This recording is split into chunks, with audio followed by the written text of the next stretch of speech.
비가 내리던 날이었습니다. 하늘도 제 마음처럼 울고 있었습니다. 30년을 함께한 아내의 관이 천천히 땅속으로 내려갔습니다. 저는 그 자리에 무릎을 꿇고 아내의 영정사진을 바라보았습니다. 뺨을 타고 흐르는 눈물이 빗물과 섞여 구분할 수 없었습니다. 저는 올해 73세 김성호라고 합니다. 그날은 제 아내의 장례식 날이었습니다. 여러분의 구독과 좋아요는 영상 제작에 큰 힘이 됩니다. 아버지, 이제 그만 일어나세요. 다 끝났어요. 아들 민우가 제 어깨를 잡아 일으켰습니다. 그의 목소리에는 슬픔보다는 피로가 더 묻어 있었습니다. 그럴 만도 했습니다. 아내가 암 진단을 받고 투병한 지 3년.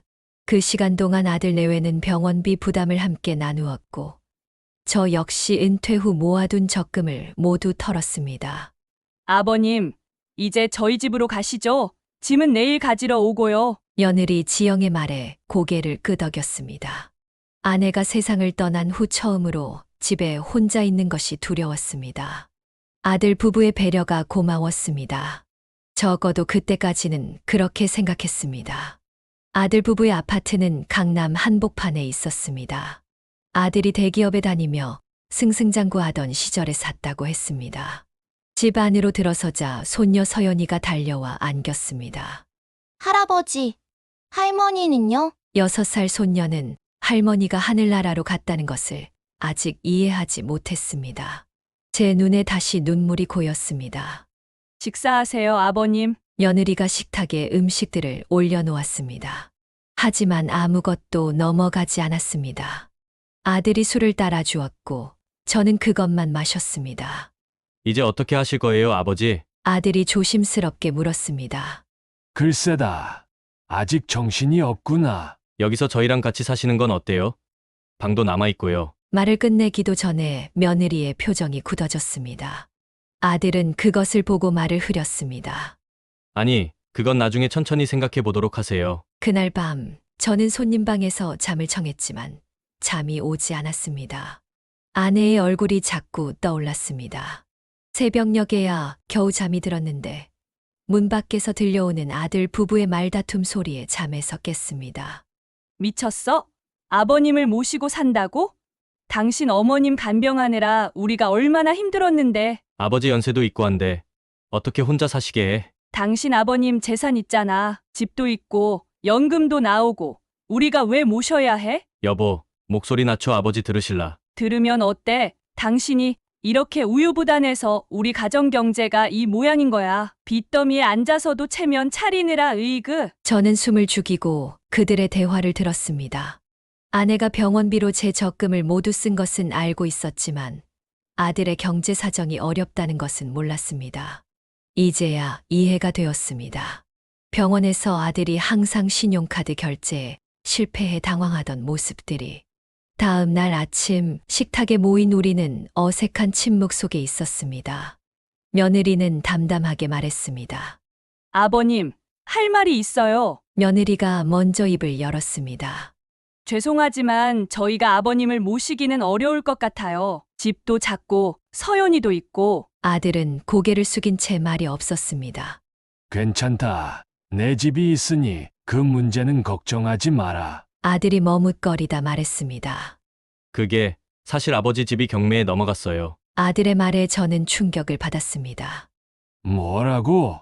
어머니 병원비로 대출을 받으셨잖아요. 그 이자를 못 갚아서. 저는 기억을 더듬었습니다. 아내의 초기 치료비로 대출을 받은 것은 맞았지만 매달 연금으로 이자를 갚고 있었습니다. 어떻게 된 일인지 이해할 수 없었습니다. 그럴 리가 없는데. 그건 확인해 봐야겠구나. 이미 통지서가 여러 번 왔다고 저한테 연락이 왔었어요. 동네 분이 아버지가 연락이 되지 않는다고요. 의문이 들었지만 아내의 병간호로 정신이 없었던 것은 사실이었습니다. 우편물도 제대로 확인하지 못했습니다. 며느리는 못마땅한 듯 말했습니다. 그리고 아버님, 어머님 병원비가 미납된 게 있다고 병원에서 계속 저희한테 연락이 왔어요. 일단 그 비용은 저희가 대신 지불하기로 했어요. 그냥 알고 계시라고요. 마치 저를 경제적 부담으로 여기는 듯 했습니다. 그날 오후 아들은 저를 집으로 데려다 주었습니다. 집 앞에는 경매 안내문이 붙어 있었습니다. 현실이었습니다. 30년간 살아온 보금자리를 잃게 된 것입니다. 아버지, 죄송해요. 일주일만 시간을 주세요. 제가 방법을 찾아볼게요. 아들이 미안한 표정으로 말했습니다. 집 안으로 들어서자 아직도 아내의 흔적들이 그대로 남아 있었습니다. 화장대 위의 화장품, 침대 옆 슬리퍼, 냉장고에 붙은 메모들, 모든 것이 아내를 그리워하게 했습니다. 그리고 제 인생이 무너져 내리는 소리가 들리는 듯 했습니다. 일주일이 지나고 아들에게서 연락이 왔습니다. 아버지, 죄송해요. 경매 취소를 하려면 먼저 채무 변제를 해야 한다는데 저희도 당장 그만한 돈을 구할 길이 없어요. 예정대로 경매가 진행될 것 같아요. 가슴이 무너져 내렸습니다. 어떻게 이런 일이 생길 수 있는지 이해가 되지 않았습니다. 그래, 알았다. 아버지, 경매 넘어가면 지내실 곳은 어떡하죠? 걱정 마라. 내가 알아서 하마. 전화를 끊고 나니 세상이 더 적막해졌습니다. 아내가 없는 이 집에서 마지막 시간들을 보내고 있다는 생각에 눈물이 나왔습니다. 서랍 안의 서류들을 정리하던 중 이상한 점을 발견했습니다. 아내와 함께 든 종신보험 증서가 보이지 않았습니다. 다음 날 저는 보험회사를 찾아갔습니다.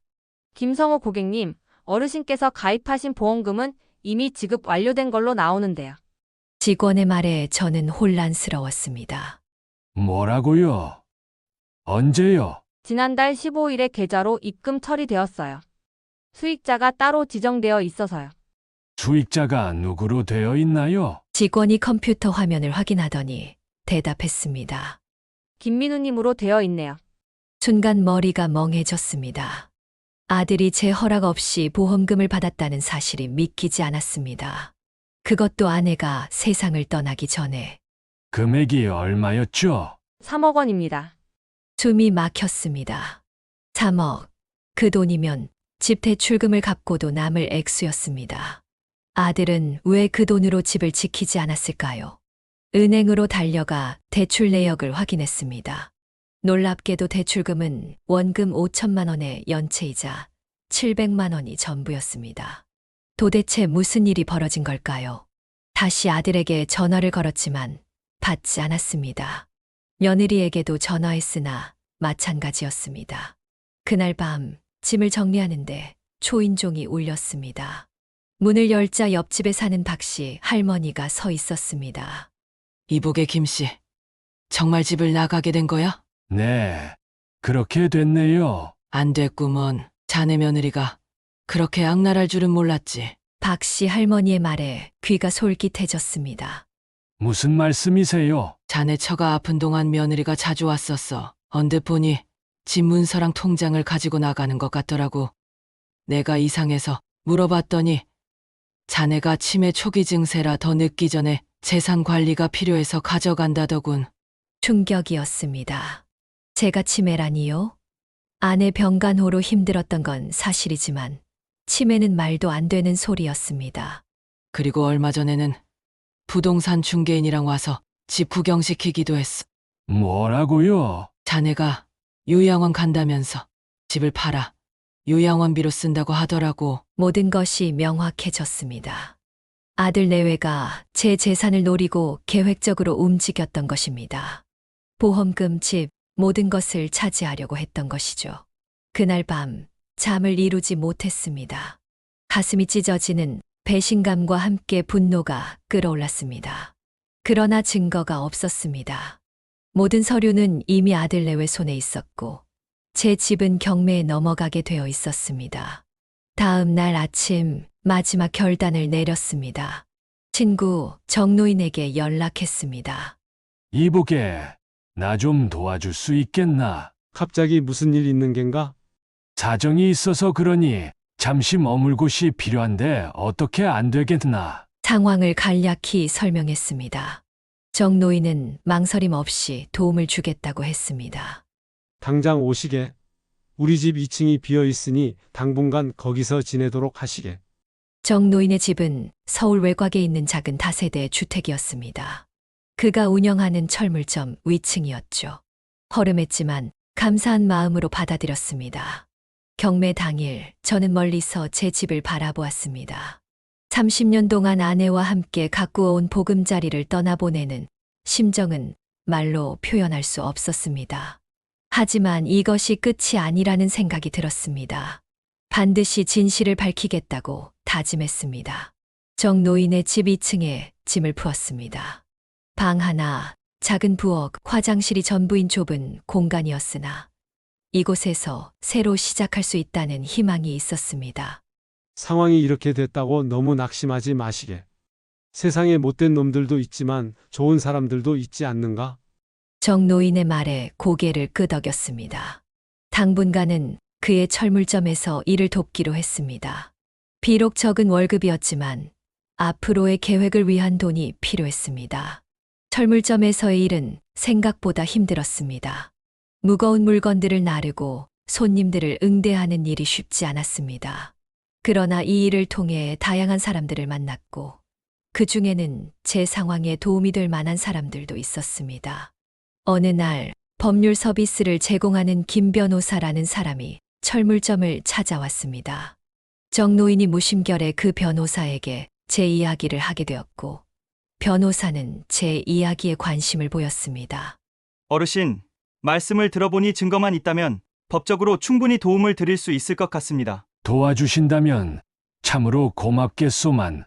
모든 서류는 이미 아들 내외가 가져갔고 집은 경매로 넘어가 버렸는데 어찌하면 좋겠소. 정황 증거는 충분한 것 같으니 금융거래 내역이 있다면 직접 증거로 고소도 가능할 것 같습니다. 아드님의 계좌 내역만 확보할 수 있다면요. 희망이 보였습니다. 하지만 어떻게 아들의 계좌 내역을 확보할 수 있을까요? 그때 한 가지 생각이 떠올랐습니다. 아들의 친구 석현이가 은행에서 일한다는 것을 기억해냈습니다. 며칠 후 아들 친구를 만났습니다. 그는 제 상황을 듣고 놀랐습니다. 아버님, 그런 일이 있으셨군요. 들리는 소문에 민우가 회사를 그만두고 사업을 시작했다고 하더라고요. 사업? 무슨 사업? 부동산 중개업이요. 강남에 사무실 개업했다고 들었던 것 같아요. 아들은 중개업뿐만 아니라 직접 부동산을 매입하고 매각하기 때문에 사업 자금이 많이 필요하다고 했습니다. 그래서 보험금과 집을 이용해 사업 자금을 충당한 것이었습니다. 석현아, 나 좀 도와줄 수 있을까? 뭐든 말씀하세요, 아버님. 아들 계좌 내역이 필요해. 아들 친구는 잠시 망설였습니다. 불법적인 일임을 알고 있었기 때문입니다. 하지만 그는 결국 도움을 주기로 했습니다. 직접적으로 내역을 드릴 수는 없지만 다른 방법을 알아볼게요. 한 달 후 아들 친구는 저에게 USB 하나를 건넸습니다. 그 안에는 아들의 금융거래 내역이 있었습니다. 그리고 그것은 제가 예상했던 것보다 더 충격적인 내용이었습니다. 아들의 계좌 내역은 제가 의심했던 것보다 더 심각한 배신을 보여주고 있었습니다. 보험금 3억이 입금된 후 곧바로 2억 5천만 원이 부동산 계좌로 이체되었고 나머지는 상당한 금액이 카드 결제로 사용된 내역이 있었습니다. 아내의 병간호 때 며느리가 못 보던 명품과 핸드백을 하고 다니던 것이 생각났습니다. 그 당시에는 깊게 생각하지 못했지만 아마도 이 돈으로 쇼핑을 한 거라는 확신이 들었습니다. 하지만 더 충격적인 것은 따로 있었습니다. 3년 전부터 제 계좌에서 월 100만 원씩 아들의 다른 계좌로 이체가 되고 있는 내역이 있었습니다. 제 통장에는 병원비라는 내역이 찍혀 있었지만 그 돈은 병원이 아닌 아들 계좌로 이체되고 있었던 것입니다. 아내가 병원에 입원해 있는 동안 저는 간병에 집중해야만 했고 아들이 지폰과금은 본인이 인터넷 뱅킹으로 대신 처리하겠다고 인증서 비밀번호를 알려달라 했던 것이 생각났습니다. USB를 들고 김 변호사를 찾아갔습니다. 변호사는 자료를 신중하게 검토 후 말했습니다. 어르신, 증거도 명확하고 사기죄와 재산 갈취로도 볼 수 있겠네요. 법적으로 어떤 조치를 취할 수 있을까요? 일단 경찰에 고소해서 시작하는 게 좋을 듯합니다. 하지만 변호사의 표정이 어두워졌습니다. 하지만 뭐죠? 이런 가족 간 분쟁은 복잡해질 수 있습니다. 특히 아드님이 위임장을 가지고 행한 일이라면 모든 것이 적법하게 이루어졌다고 주장할 수도 있어요. 위임장이요. 난 그런 적 없소만. 혹시 어르신 아내분이 병환 중일 때 어떤 서류에 서명하신 적은 없으신가요? 생각해보니 있었습니다. 아내가 중환자실에 있을 때 아들이 가져온 보험 관련 서류들에 서명한 적이 있었습니다. 그때는 너무 정신이 없어서 내용을 제대로 확인하지 않았습니다. 지금 생각해보니 그럴 수도 있겠네요. 무슨 서류에 서명한 것 같긴 한데. 그럼 어떻게 해야 하죠? 우선은 더 많은 증거를 모으는 게 좋겠습니다. 특히 어르신이 판단 능력이 있었음을 증명할 의료 기록이 필요해요. 며느님이 주변에 치매라고 퍼뜨렸다고 하셨죠? 네, 그렇습니다. 병원에서 인지, 기능 검사를 받아보시는 게 좋겠습니다. 그리고 아드님과 며느님의 범죄 행위를 증명할 더 많은 증거가 필요합니다. 병원에서 인지 기능 검사를 받았고 결과는 명확했습니다. 제 정신 상태는 완벽했습니다. 그 증명서를 들고 경찰서를 찾았습니다. 하지만 경찰의 반응은 냉담했습니다. 가족 간 재산 문제는 민사소송으로 해결하시는 게 좋을 것 같습니다. 실망스러운 결과였지만 포기하지 않았습니다. 변호사의 조언대로 증거를 더 모으기로 했습니다. 그러던 중 며느리가 저를 치매라고 소문을 내고 다닌다는 것을 증언해 줄 이웃을 만났습니다. 그는 며느리가 다른 사람들에게 제가 치매라고 말하는 것을 직접 들었다고 했습니다. 그것도 아내가 세상을 떠나기 몇 달 전부터요. 글쎄, 며느리가 집을 이미 부동산에 내놓았다던데요. 딱하게도 치매에 걸려 요양원에 가야 한다면서. 뭐라고요? 그런 소리를 한 게 언제요? 작년 가을인가? 근데 진짜 치매 아니었어요? 그래서 내가 한번 찾아가려고 했는데 며느리가 자극받으면 안 된다며 말리더라고요. 아내가 투병 중이던 그 시간, 며느리는 이미 제 재산을 노리고 계획을 세우고 있었던 것입니다. 그리고 아들은 그것을 알고도 묵인했거나 함께 계획했을 것입니다. 더 충격적인 진실은 그 후에 밝혀졌습니다. 아들 친구를 통해 알게 된 사실인데, 아들이 아내의 보험금 수익자를 변경한 것은 아내가 안말기 선고를 받은 직후였습니다. 위임장에 제 서명을 위조한 문서로요. 모든 증거를 모은 후 다시 경찰서를 찾았습니다. 이번에는 변호사와 함께였습니다. 경찰은 수사를 시작했고 아들과 며느리는 소환되었습니다. 어느 날 철물점에서 일하고 있을 때 아들로부터 전화가 왔습니다. 아버지, 이게 무슨 일이에요? 어떻게 저희를 고소할 수 있어요? 내가 한 짓을 따질 게 아니라 너희들이 한 짓을 생각해보면 당연한 결과라고 생각되지 않는 게냐. 무슨 소리세요? 저희가 뭘 잘못했다고 그러시는 거예요? 어머니 병간호하느라 우리가 얼마나 고생했는데. 너희가 고생한 건 인정한다. 하지만 그렇다고 내 돈을 훔치고 집을 빼앗고 나를 속일 이유가 되진 않지. 아버지, 우리 아버지 맞아요? 어떻게 자식에게 이럴 수 있어요? 내 말도 그대로 돌려주마. 너 내 아들 맞니? 어떻게 아버지에게 이럴 수 있어? 전화를 끊고 나니 마음이 무거웠습니다. 아들을 경찰에 신고한 것은 괴로운 일이었습니다. 하지만 이대로 물러설 수는 없었습니다. 수사가 진행되면서 더 많은 사실들이 드러났습니다. 아들은 회사를 그만두고 부동산 사업을 시작했는데 그 자금이 전부 제 보험금이었습니다. 게다가 제 집 대출금을 갚지 않고 일부러 연체시켜 경매에 넘어가게 한 후 다른 사람 이름으로 싸게 낙찰받으려는 계획도 자백했다고 합니다. 경찰 수사 결과가 나오기까지는 시간이 걸렸습니다. 그동안 저는 철물점에서 일하며 새로운 생활에 적응해 갔습니다. 아내가 없는 삶은 여전히 쓸쓸했지만 진실을 밝히고 정의를 찾겠다는 의지가 저를 지탱해 주었습니다. 어느 날 정노인이 신문을 들고 왔습니다. 이보게, 여기 자네 아들 기사가 났어? 신문에는 아들의 부동산 사무실이 사기 혐의로 조사받고 있다는 기사가 실려 있었습니다. 아들이 저에게 한 일뿐만 아니라 다른 사람들에게도 부동산 사기를 쳤다는 것이었습니다. 아이고, 어쩌다 이렇게 됐을까? 한숨이 나왔습니다. 그동안 제가 모르는 사이에 아들은 어떤 사람이 되어 있었던 걸까요? 아니면 원래부터 그런 사람이었는데 제가 몰랐던 걸까요? 다음 날 뜻밖의 방문객이 있었습니다. 바로 손녀 서연이었습니다. 손녀의 유치원 교사가 손녀를 데려온 것이었습니다. 아이고, 선생님, 무슨 일이시죠? 아이가 할아버지가 보고 싶다고 계속 울어서요. 부모님도 요즘 바쁘시다면서 아이를 잘 돌보지 않으시고 할아버지가 가까운데 계신다고 보고 싶다길래 데려왔어요.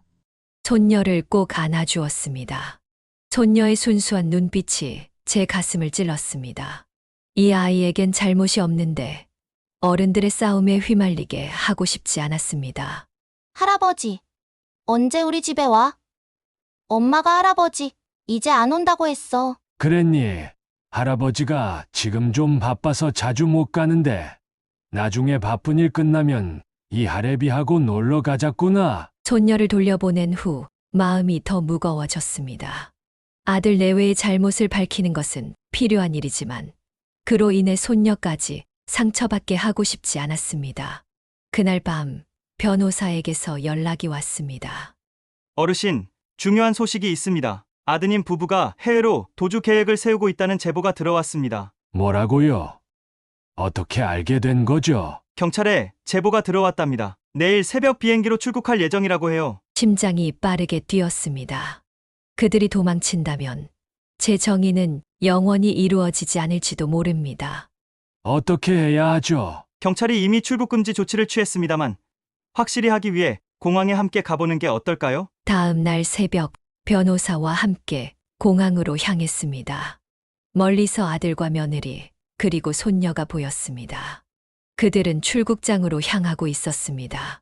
손녀는 졸린 듯 며느리의 품에 안겨 있었습니다. 그때 경찰이 그들 앞을 가로막았습니다. 아들과 며느리의 당황한 표정이 멀리서도 보였습니다. 경찰은 그들의 여권을 확인한 후 경찰서로 연행했습니다. 아들이 격하게 항의하는 모습이 보였습니다.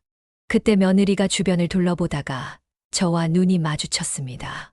그녀의 눈에는 분노와 함께 당혹감이 서려 있었습니다. 저는 그저 묵묵히 그들을 바라보았습니다. 진실이 밝혀지는 순간이 다가오고 있었습니다. 공항에서의 사건 이후 아들과 며느리는 경찰 조사를 받게 되었습니다. 손녀는 며느리의 언니에게 임시로 맡겨졌습니다. 제 마음은 복잡했습니다. 아들 내외를 고소한 것은 옳은 일이었지만 손녀가 겪을 혼란과 아픔을 생각하면 가슴이 아팠습니다. 변호사는 사건이 순조롭게 진행되고 있다고 말했습니다. 증거가 명확했기 때문에 아들과 며느리가 죄를 피하기는 어려울 것이라고 했습니다. 하지만 사건은 생각보다 복잡한 방향으로 흘러갔습니다. 어느 날 변호사가 급하게 저를 찾아왔습니다. 그의 표정이 어두웠습니다.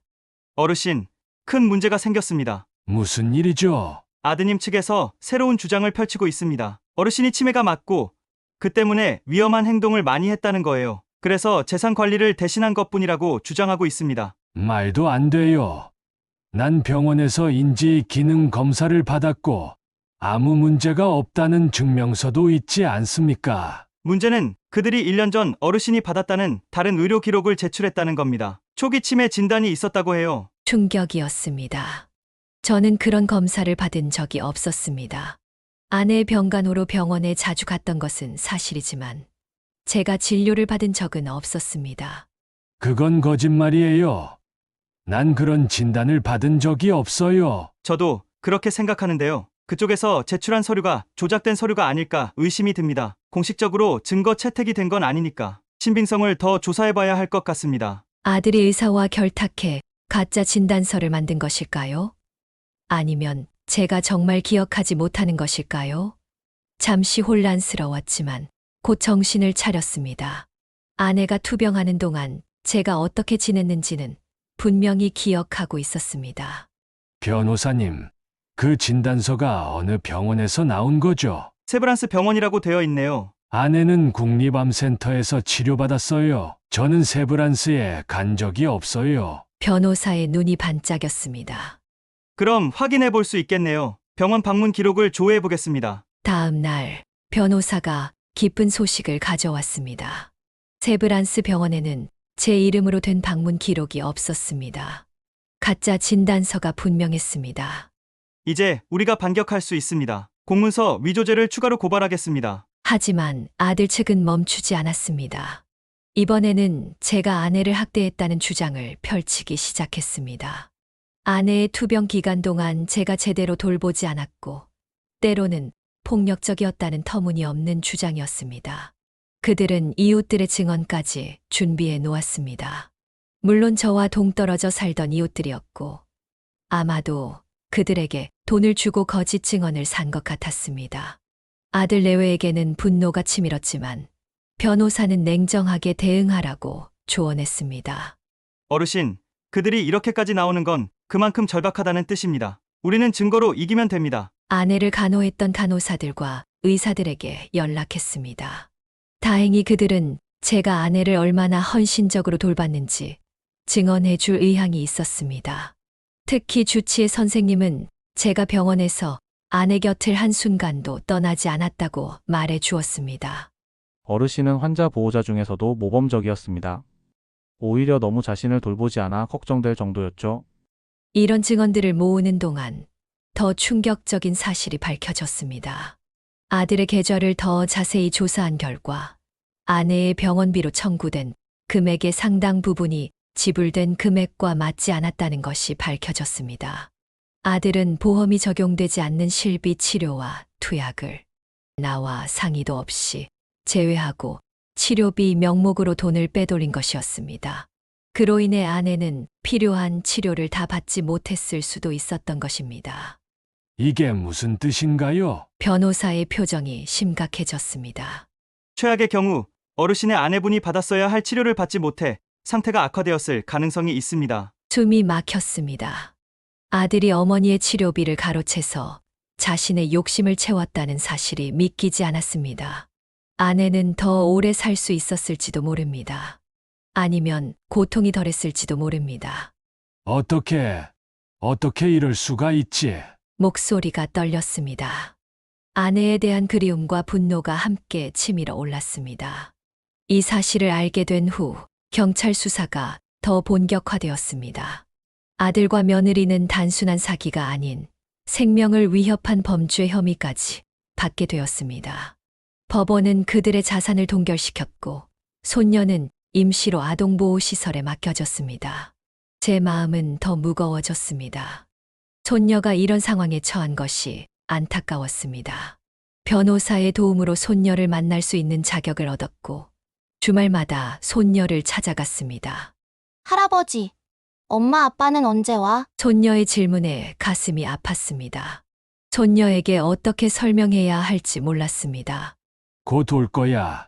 지금은 엄마 아빠가 중요한 일이 있어서 그러니 좀 기다려 보자꾸나. 손녀는 순진한 눈으로 저를 바라보았습니다. 손녀의 눈에는 어른들의 복잡한 사정이 보이지 않았습니다. 그저 부모와 함께 있고 싶은 마음뿐이었을 것입니다. 그러던 어느 날 뜻밖의 방문객이 철물점을 찾아왔습니다. 서연이 이모인 며느리의 친언니였습니다. 사돈 어르신, 죄송합니다. 이런 일로 찾아오게 되었네요. 어색한 인사를 나눈 후 서연이 이모는 중요한 이야기가 있다며 저를 조용한 카페로 데려갔습니다. 사실 동생이 이런 짓을 할 줄은 저도 몰랐어요. 최근에야 모든 일을 알게 됐습니다. 서연이 이모는 동생이 어릴 때부터 물질에 대한 집착이 강했다고 말했습니다. 부모님이 이혼하고 경제적으로 어려운 시절을 보낸 후로 동생이 돈에 대한 불안감이 컸다고 합니다.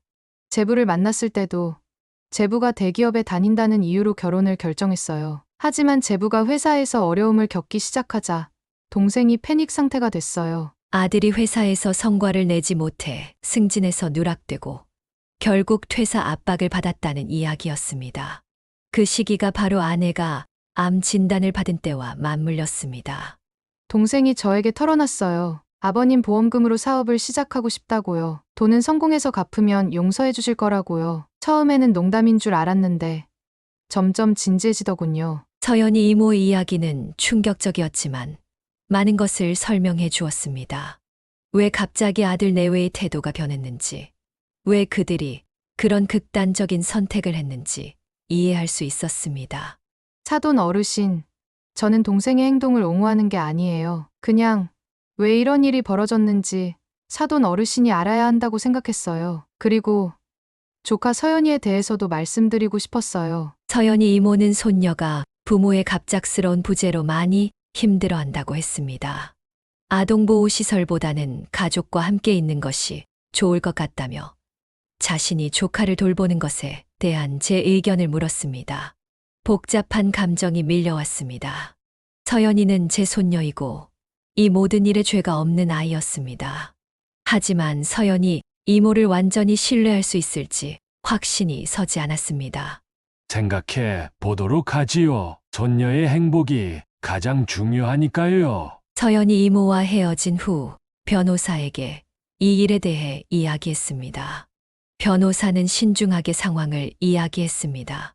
서연이 이모의 증언은 재판에서 중요한 역할을 할 수 있습니다. 하지만 손녀의 문제는 복잡하네요. 아무래도 가정법원의 판단을 받는 게 좋을 것 같습니다. 그날 밤 많은 생각이 머릿속을 맴돌았습니다. 아내가 살아있었다면 어떤 조언을 해줬을까 궁금했습니다. 아내라면 분명 손녀의 행복을 최우선으로 생각했을 것입니다. 다음 날 변호사로부터 긴급한 연락이 왔습니다. 어르신, 아드님 측에서 협상을 제안해 왔습니다. 협상이요? 네. 모든 혐의를 인정하고 금전적인 부분도 원래대로 돌려놓겠다고요. 대신 형사 고소를 취하해달라는 내용입니다. 잠시 침묵했습니다. 그들이 협상을 제안한다는 것은 자신들이 불리한 상황임을 인정한다는 뜻이었습니다. 변호사님 생각에는 어떻게 하는 게 좋겠습니까? 변호사가 말했습니다. 제 생각에는 거절하는 게 좋을 것 같습니다. 지금 우리가 유리한 위치에 있고 정당한 법적 절차를 통해 정의를 실현하는 것이 중요하다고 생각하니까요. 변호사의 말에 고개를 끄덕였습니다. 하지만 마음 한구석에서는 다른 목소리가 들렸습니다. 이것이 정말 내가 원하는 것인가? 아들을 감옥에 보내는 것이 정의로운 결말인가? 그날 밤 오랜만에 아내의 사진을 꺼내 보았습니다. 아내의 미소 속에서 해답을 찾고 싶었습니다. 무엇이 옳은지, 어떻게 해야 할지 아내라면 어떤 선택을 했을까요? 아내의 사진을 바라보며 밤을 지새운 후 아침이 밝았습니다. 마음속에서 결심이 서서히 굳어갔습니다. 단순히 법적 정의만으로는 부족했습니다. 아내가 받지 못한 치유, 잃어버린 집, 그리고 무엇보다 깊은 배신의 상처들. 이 모든 것에 대한 대가를 치르게 해야 했습니다. 변호사에게 전화를 걸었습니다. 변호사님 말대로 협상은 받아들이지 않기로 하겠습니다. 대신 방향을 약간 바꾸고 싶군요. 어떤 방향으로요? 단순히 아들 내외를 처벌하는 것보다 진실이 세상에 알려지길 원합니다. 제 자식이기는 하지만 그들이 한 일을 모든 사람이 알게 하고 싶어요. 저와 같은 또 다른 피해자가 생기지 않길 바라는 마음에서요. 변호사는 잠시 침묵했다가 말했습니다. 언론에 제보하는 것도 방법이겠네요. 요즘 노인 학대와 재산 갈취는 사회적으로 큰 이슈입니다. 하지만 손녀분은 괜찮으시겠어요? 손녀의 얼굴이 떠올랐습니다. 제 분노와 복수심으로 인해 손녀까지 상처받게 하고 싶지는 않았습니다. 손녀만큼은 보호하고 싶습니다. 그 아이의 이름과 얼굴은 절대 노출되지 않아야 해요. 알겠습니다. 그럼 구체적인 계획을 세워볼까요? 다음 날부터 본격적인 준비가 시작되었습니다. 변호사는 언론과 접촉했고, 저는 그동안 모은 모든 증거들을 정리했습니다. 보험금 가로채기, 위임장 위조, 가짜 진단서, 병원비 횡령 등 모든 것을 문서화했습니다. 그러던 중 법원에서 연락이 왔습니다. 손녀의 친권 문제에 관한 재판이 열린다는 것이었습니다. 일단은 서연이 이모가 임시 보호자로 지정되었지만 최종 결정은 법원에서 내릴 예정이었습니다. 재판 당일 법원에 도착하자 아들과 며느리가 변호사와 함께 앉아 있는 모습이 보였습니다. 그들은 구치소에서 나와 재판에 참석한 것 같았습니다. 눈이 마주치자 아들은 시선을 피했지만 며느리는 적대적인 눈빛을 보냈습니다. 판사가 입장했고 재판이 시작되었습니다. 각자의 입장을 설명하는 시간이 주어졌습니다. 서연이 이모가 먼저 발언했습니다. 서연이는 제 조카입니다. 그 아이를 사랑하고 잘 돌볼 자신이 있습니다. 제 동생이 저지른 일은 용서할 수 없지만 그렇다고 조카까지 처벌받아서는 안 된다고 생각합니다. 아들과 며느리 측 변호사가 발언했습니다. 저희 의뢰인들은 현재 법적 문제로 어려움을 겪고 있지만 부모로서의 의무를 다하고자 합니다. 구치소에 있는 동안에도 딸을 위한 양육 계획을 세웠습니다. 서연이의 친권은 계속해서 부모에게 있어야 합니다. 마지막으로 제 차례가 되었습니다. 떨리는 마음으로 일어났습니다. 저는 서연이의 할아버지입니다. 제 아들 내외가 저지른 일은 용서하기 어렵습니다. 특히 제 아내, 서연이의 할머니가 적절한 치료를 받지 못했다는 사실이 밝혀졌을 때 저는 깊은 배신감을 느꼈습니다. 잠시 숨을 고르고 계속했습니다. 하지만 서연이는 무고합니다. 그 아이는 제 손녀이고 제가 사랑하는 아이입니다. 저는 현재 경제적으로나 주거 환경적으로 손녀를 돌보기에 적합하지 않다는 것을 알고 있습니다. 따라서 서연이 이모가 손녀를 돌보는 것이 최선이라고 생각합니다만 대신 할아버지로서 손녀를 자주 만날 수 있는 권리를 요청합니다. 판사는 모든 사람의 의견을 경청한 후 판결을 내렸습니다. 서연이의 임시 보호자로 서연이 이모를 지정합니다. 서연이 할아버지에게는 방문권을 부여합니다. 친권에 관한 최종 결정은 부모의 형사재판 결과 이후에 다시 검토하겠습니다. 재판이 끝나고 나오는 길에 아들이 다가왔습니다. 아들의 얼굴은 지쳐 보였고 눈에는 슬픔이 가득했습니다. 아버지, 무슨 할 말이 있는 게냐? 정말 죄송해요.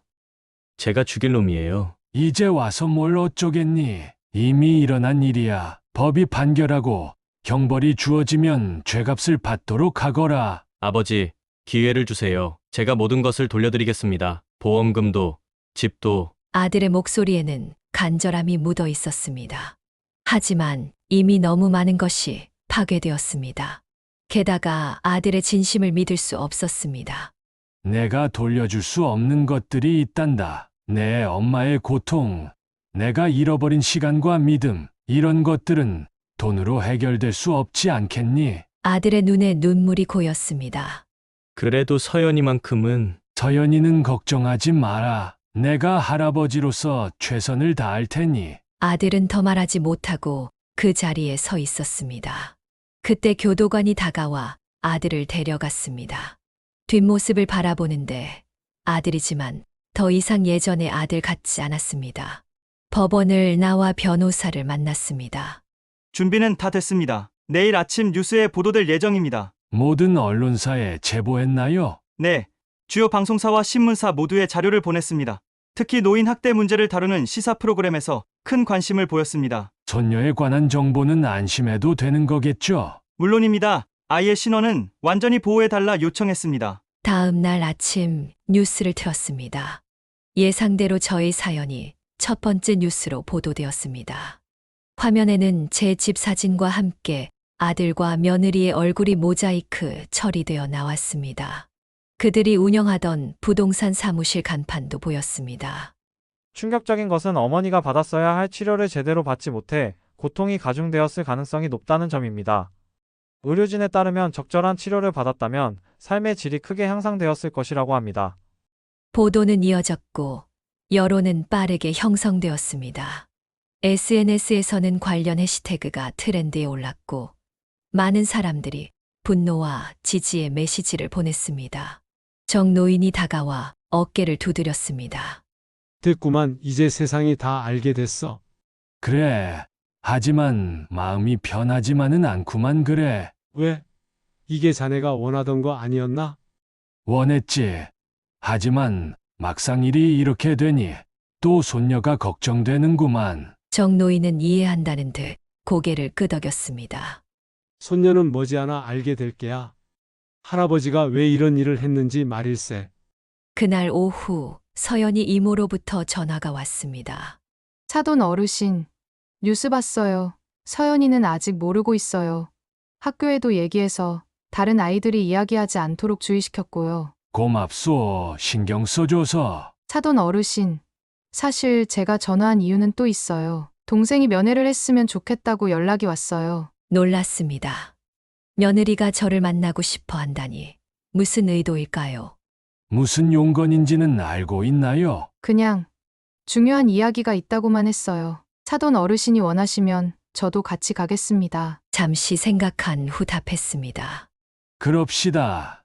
내일 가 보도록 하죠. 다음 날 며느리 친언니와 함께 구치소를 찾았습니다. 면회실에서 며느리를 만났습니다. 며느리는 수감 생활로 많이 야위어 보였습니다. 아버님 오셨군요. 그래, 보자고 했다면서. 며느리는 고개를 숙였습니다.